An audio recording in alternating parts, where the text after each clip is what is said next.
Ayan, kanina po ay gumawa po ako ng palitaw. Isa sa mga handa ni Isabel. Birthday po niya. Ngayon naman, gagawa po tayo ng Graham cake. Ito po yung mga ingredients niya. Siyempre, meron po tayong Graham biscuits. May crushed Graham po tayo. Tapos, ito po yung ating fresh mango. May Nestle cream po tayo, nilagay ko na rito. At yung kalahati po ng condensed milk, nilagay ko na po at ilalagay na po natin lahat. So, madali na po actually ang Graham cake. Pag na-mix nyo na sa lahat, lalagay na po sa refrigerator. At kain natin, malamig, masarap. Yan, haluin po natin to. Kailangan po halong-halo talaga siya. So, nasa container na po natin yung ating Graham biscuits. Lalagyan po natin siya ng mixture. Actually, hindi masyadong marami dapat na condensed milk kasi pag sobrang tamis, kakaumay naman. Kasi matamis na po yung ating Graham biscuits. So, ito na po siya. Lalagay po natin dito. Para po malata siya. Siyempre, a-absorb siya ng biscuit.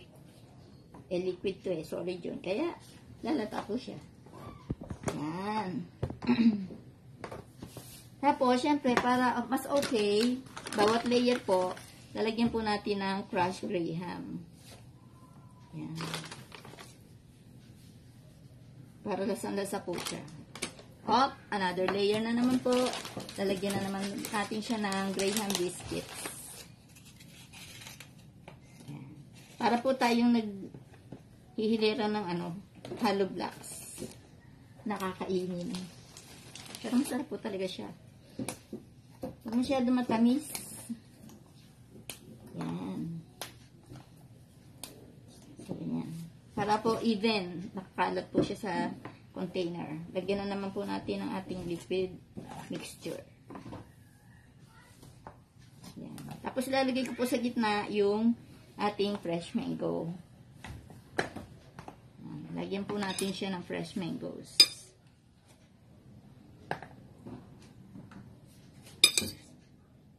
So, sigurado matamis yung mangga na to.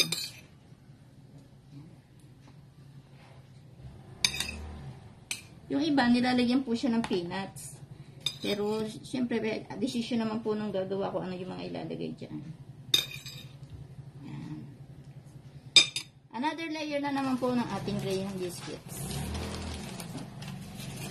Kapagad naman siya.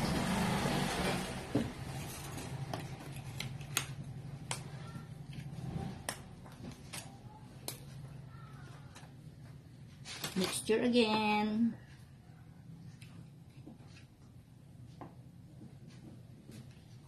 Kailangan babad na babad po siya. Para kinabukasan, titikman natin, absorb na absorb po yung mixture. Ayan. So, ito na naman, lalagyan na naman natin siya ng fresh mango.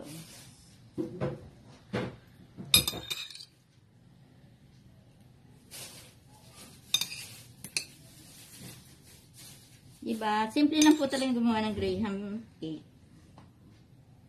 Hindi na siya lulutuin kasi refrigerate naman siya. Hanggang sa mapuno po yung ating container, yung ating ilalagay sa sa freezer. Yan. Lapit na siya mapuno.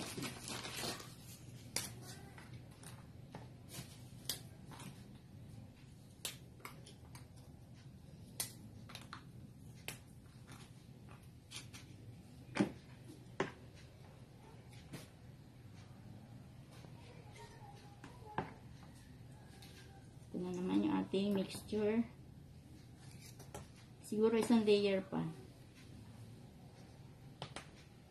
Tamang-tama lang yung natin. Mixture na ginawa. So, the mango.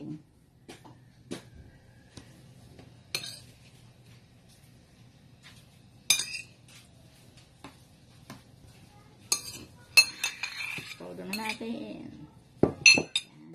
So, last po, kasi meron pa tayong mixture, saraduhan natin siya. Yan.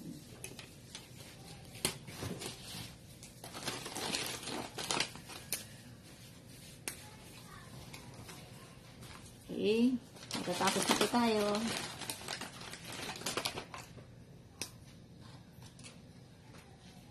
Yan. So, ilagay na po natin lahat ng ating mixture.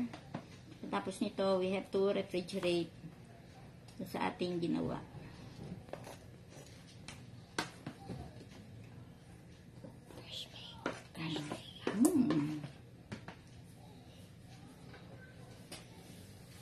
Ano ba ang sikreto para sa isang masarap na recipe na ating ginagawa? Kahit ulam siya, kahit dessert. Siyempre po, nandun yung joy sa pagluluto, sa paggawa. Andun po yung passion. Andun po yung love.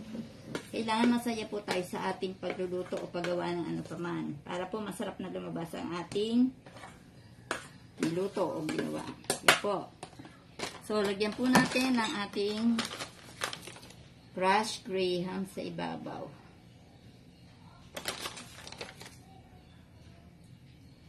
Yan.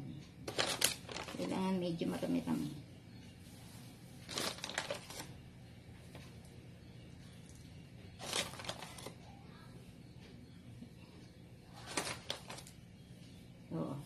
So, yan, tapos na po yung ating graham cake at tatakpan na po natin.